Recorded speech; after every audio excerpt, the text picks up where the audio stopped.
के सदस्यों को भी सचेत रखना बहुत ज़रूरी है, क्योंकि पहले ये था कि हम लोग बैंक अकाउंट का कोई महत्व ही नहीं देते थे, पर जब से सरकारी योजनाएं आई हैं उस समय कंपलसरी कर दिया है कि आपका बैंक अकाउंट होना जरूरी है। तो आप सभी ने अपने बैंक में जाके खाते खुलवा दिए, है ना। अब उसके बाद सरकार ने क्या किया कि आपके खातों को आधार कार्ड से जोड़ा, है ना। आप सबसे आधार कार्ड की कॉपी ले ली।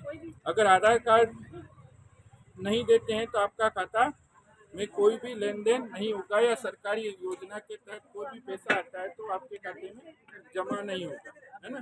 तो हमें आधार कार्ड वहाँ दे दिया। इसके साथ साथ हमारा खाता जो है हमारे मोबाइल नंबर से भी उसको लिंक कर दिया है ना।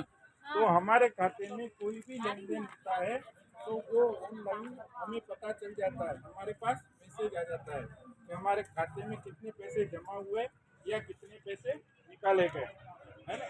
तो इससे क्या होता है कि ये तो सुविधा हो गई कि हमें बार बार दौड़ करके बैंक नहीं जाना पड़ता है। हम कहीं पर भी किराने की दुकान पे, सब्जी मंडी में, या कहीं कपड़े की दुकान पे, कहीं पर भी हैं तो हमारा वहाँ पर पैसे लेकर जाना जरूरी नहीं है ना। हम मोबाइल से उसको पेमेंट कर देते हैं, भुगतान कर देते हैं। पर होता क्या है कि इससे क्या हुआ कि लोग आजकल क्या करने लगे हैं कि आपको तरह तरह के प्रलोभन देते हैं स्टार्टिंग में।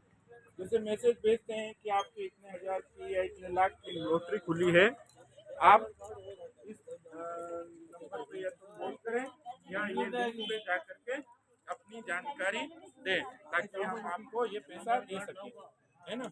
क्योंकि आज आप भी शहर के बीचों बीच रहते हो, कई सारे अखबारों में आता है किसी के साथ ऑनलाइन ठगी हुई है, आए दिन हम पढ़ते रहते हैं। तो ऐसे में हमें सावधान रहना है।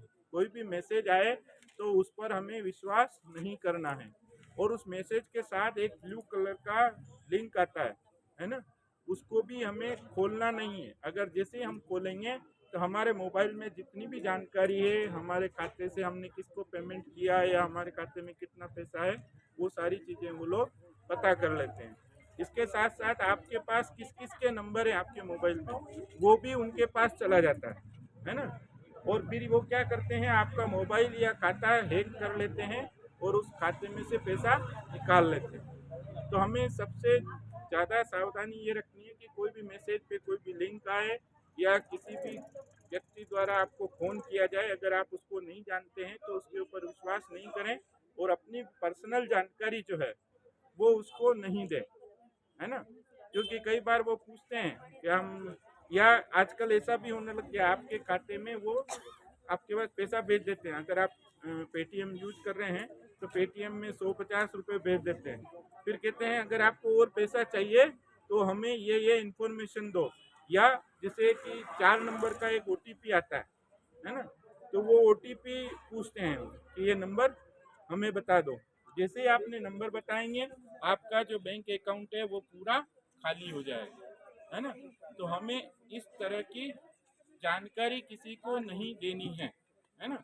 इसके साथ साथ अपने परिवार में के जो सदस्य हैं, बच्चे विशेष तौर से, वो आजकल आपके मोबाइल या आपने उनको मोबाइल दिला रखा है तो वो उसी में व्यस्त रहते हैं।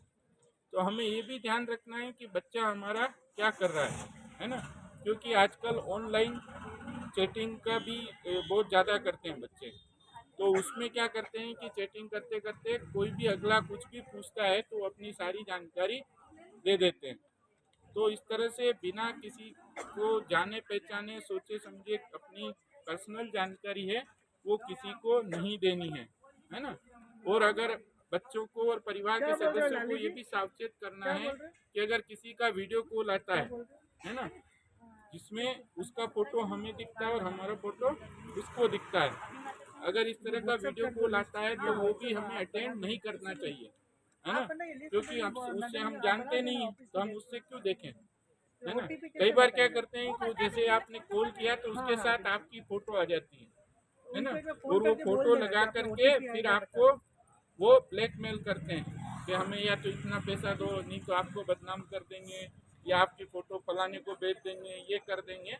तो ये हमें तो ध्यान रखना ही है, हमारे परिवार का भी ध्यान रखना है। इसके साथ साथ जैसे अगर आप एटीएम में जाते हैं, है ना, तो एटीएम कार्ड जो है उसका नंबर भी कई लोग फ़ोन करके पूछते हैं कि आपका एटीएम कार्ड नंबर बता दो। तो वो 16 डिजिट का होता है, 16 नंबर होते हैं उसमें, तो वो हमें नहीं बताने किसी को। इसी के साथ साथ उसके पीछे सीवीवी नंबर लिखे होते हैं, वो भी हमें किसी को नहीं बताने हैं, है ना। और अगर आप जैसे पेटीएम यूज कर रहे हैं, गूगल पे यूज कर रहे हैं या यूपीआई यूज कर रहे हैं, तो उसका जो भी आपने पिन नंबर और पासवर्ड बना रखा है वो किसी को नहीं बताना है ना। और जो आपने पासवर्ड या पिन नंबर जो है वो कई हम चेंज भी कर सकते हैं, है ना। तो वो ऐसे नंबर चेंज करें तो ऐसे नंबर लें ताकि किसी को पता नहीं चले। जैसे आज भी एक बार में आया है कि कई लोग अपने जो पासवर्ड बनाते हैं ना, जो वह याद कौन रखेगा, तो 1 2 3 4 5, है ना, या अपने मोबाइल नंबर के लास्ट नंबर इस तरह के ले लेते हैं, या अपनी जन्म दिनांक कि ये मुझे याद रह जाएगा। तो ऐसे में क्या होता है कि अक्सर जो देखते हैं ना लोग, वो यही पता करते हैं। अगर आपका खाता खोलना हो, उनको उसमें जानकारी प्राप्त करना हो, तो उसमें वो इसी तरह की चीज़ें डाल के सर्च करते हैं। अगर आपने वैसा ही डाल रखा पासवर्ड या पिन नंबर, तो वो उसको खोल करके आपके खाते से पैसा निकाल सकते हैं या आपकी पर्सनल जानकारी ले सकते हैं, है ना। तो इस तरह से हमें ध्यान रखना है। इसके साथ साथ हमें जो है पेटीएम जो यूज करते हैं उस पर भी किसी को अगर भुगतान कर रहे हैं, तो जैसे ही हम वहाँ पर बार कोड को स्कैन करते हैं, तो पहले ये कंफर्म कर ले कि हम जिसको पैसा दे रहे हैं वो उस व्यक्ति का नाम है या नहीं है उसके ऊपर, है ना। वो पहले पढ़ लें, कंफर्म कर लें कि ये उसी का है या किसी और का है। नहीं तो अगर आपने वो नहीं देखा और भुगतान कर दिया तो आपके साथ धोखाधड़ी हो सकती है। तो इस तरह से आपको ध्यान रखना है। अगर आप एटीएम कार्ड यूज करते हैं और मशीन में जाकर के एटीएम कार्ड डालते हैं, तो उसमें भी आपको पिन नंबर डालना होगा। जब पिन नंबर डालते हैं तो पिन नंबर भी कई लोग क्या करते हैं कि वहाँ छुपा करके कैमरा रख देते हैं, उससे हमारा पिन नंबर उनको पता चल जाता है। तो हमें जब पिन नंबर डालते हैं तो उसको हाथ से कवर करके और फिर डालना चाहिए, ताकि उस कैमरे की रिकॉर्डिंग में नहीं आए। इस तरह से अगर आप छोटी छोटी सावधानियां रखेंगे तो आप अपना पैसा सेफ रख सकते हैं, नहीं तो आपके साथ कभी भी धोखाधड़ी हो सकती है। ताली बजा दो थोड़ी, ताली बजाओ बहुत।